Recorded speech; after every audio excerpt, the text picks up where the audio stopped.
বর্তমানে ওনার কাছে যখন বিমার টাকা চাইতে যায় বিভিন্নভাবে হুমকি ধামকি দেয়। আমাকে বারবার আমার দোকানে বাসায় এসে আমার দোকানে এসে বসে বারবার আমাকে মিথ্যা মামলার বাদী হতে বলে।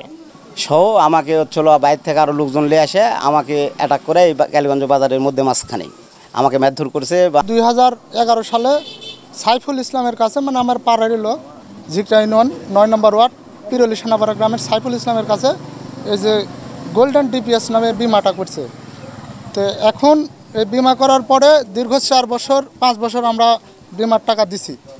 অর্থাৎ 16 সালের পর থেকে মানে টাকাটা আমরা দিব, কিন্তু টাকা দেওয়ার সময় আমরা একটা জিনিস লক্ষ্য করছি, সেটা হলো যে টাকা কিস্তি উঠায় সাইফুল ইসলাম, কিন্তু উনি প্রতারণা করে ওনার এই যে আমাদের কাছে যে মেমোটা আছে এখানে উনি লেখছে সাজেদুর রহমান, মানে ওনার ছেলের নাম, যিনি রাজশাহীতে মানে উকিল সহকারী এবং আমার এলাকায় দ্বিতীয় উকিল নামে পরিচিত।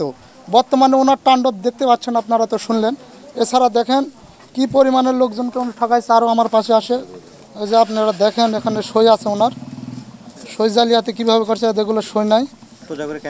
হ্যাঁ দেখাবো অবশ্যই। কিস্তির টাকা নিয়ে জমি কিনা বাসা করছে রাজশাহীতে। এই আমারই দেখেন সাজেদুর রহমান, দেখেন এই যে সাজেদুর রহমান নামে দেখেন সাজেদুর রহমান। আর এই যে আমার বড় ভাই দেখেন, উনি প্রতিবন্ধী, উনি কিন্তু ঠিকমতো চলাফেরা করতে পারে না ভাই।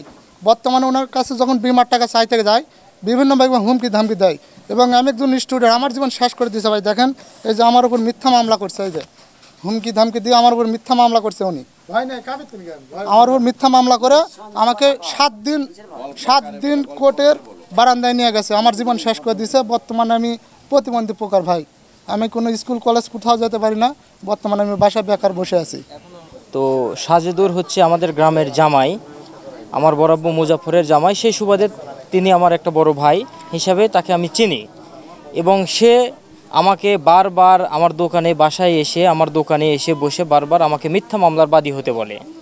আমাকে বলে যে তুমি মিথ্যা মামলার একটা বাদী এইভাবে সাজাবো, তুমি বাদী হবে, এতে সাক্ষী প্রমাণ যেটা প্রয়োজন সেটা আমি ব্যবস্থা করব, তাদের কাছ থেকে মোটা অঙ্কের অর্থ ব্যয় করব, আমি রাজশাহীতে বাড়ি করতেছি, আমার টাকার প্রয়োজন, এক্ষেত্রে তোমাকেও টাকা দিব। আমাকে বিভিন্নভাবে টাকার প্রলোভন দেখায়, লোভ দেখায়। এক পর্যায়ে আমি তাকে অস্বীকার করি যে না, আমি এগুলো কোনো কাজ করতে পারবো না।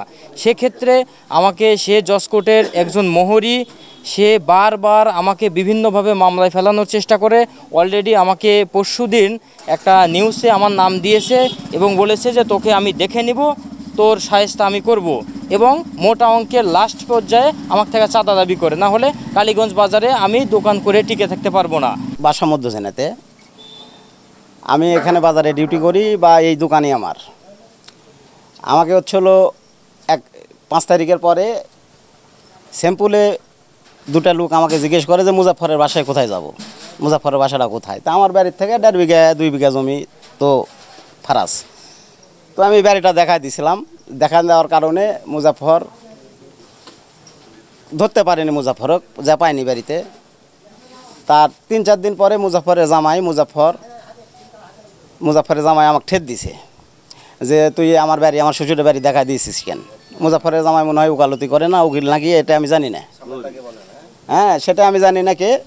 ও আমাকে হুমকি দিছে, তুই আমার শ্বশুর বাড়ি পুলিশ নিয়ে গেছু, তোর জন্য হচ্ছিল ওই আমার 1.5 লাখ টাকা খরচ হয়েছে, তো এই 1.5 লাখ টাকা তোকে দিতে হবে, তাছাড়া তোকে হচ্ছিল মামলা ঢুকাবো, মার্ডার কেসে মামলা ঢুকাবো, তোকে মারবো, মারধর করবো, এই ধরনের শাসাশাসি আমাকে করে গেছে। তো আমি তো ওরা কতক্ষণ কিছু বলিনি, আমি প্রশাসনিক বাড়ি দেখা দিয়েছি, আমি তো আর কারবার পাটেক দেখাই দিইনি। এটা আমার যদি অপরাধ হয়ে থাকে আমি অপরাধী। আর হচ্ছিল ঈদের পরের দিনে মুজাফরের জামাই মুজাফরের ছেলে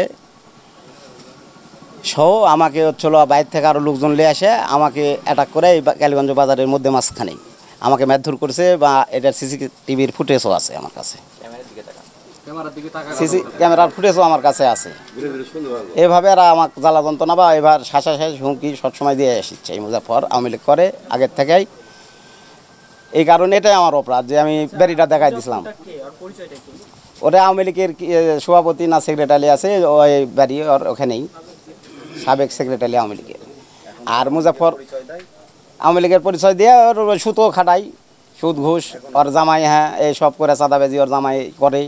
এবং একটা লোকও আসলে যে নিউজগুলো করছে এই সপক্ষে একটা সাধারণ জনগণও বলতে পারবে না যে না এই ছেলে সাজেদুর এরকম কোনোদিন কীর্তিকলাপ করছে বা কোনোদিন দেখছি বা কারোর সাথে উচ্চ স্বরে কথা বলছে এর সাক্ষী প্রমাণও পাওয়া যাবে না। আর গোল্ডেন জিপের পজিশন তো আমি বলি এটা হচ্ছে 2010 সালের ঘটনা।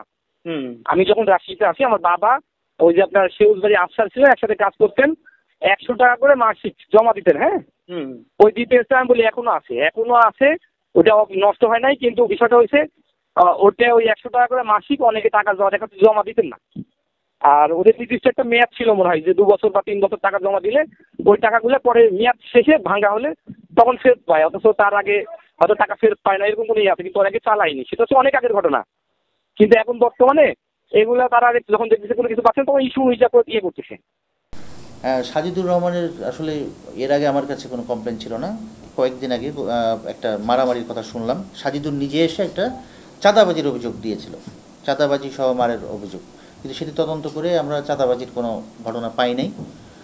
তারপরে পরবর্তীতে সাজিদুর বিরুদ্ধে একটা ঘটনাতে একটা নাইট গার্ডকে সে মারধর করছে, এরকম একটা অভিযোগ তার বিরুদ্ধে আসলে আমরা জিডি করেছি। ওটা জিডি করে সেটা আমরা আইনগত যে প্রসেসে আছে আইনানুগ প্রসেস সেইভাবে আমরা ব্যবস্থা নেব।